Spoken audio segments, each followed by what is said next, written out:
Hey, it's Gina with WTI.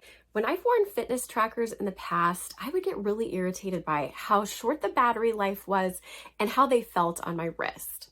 So I wasn't sure if I would really like this fitness tracker from AKUMAKA, but I have to say it has completely exceeded my expectations. The battery life lasts so long. I've been wearing this every day for 3 weeks and I've only had to charge it twice. This one is so nice because it comes with 2 different adjustable bands. I really love the chain one.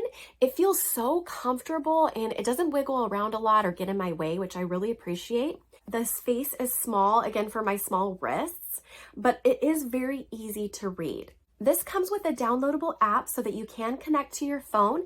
That way you get notifications when you get a phone call, a text message, or even an email.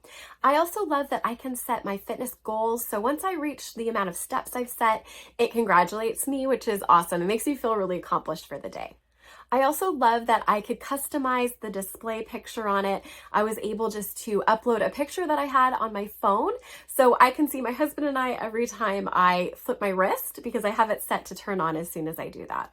There are so many different functions that you can use this fitness tracker for. I've only used a few of them, but you could just go wild with it. I'm really pleased with this fitness tracker. It has been perfect for all of my needs, and that's my point of view.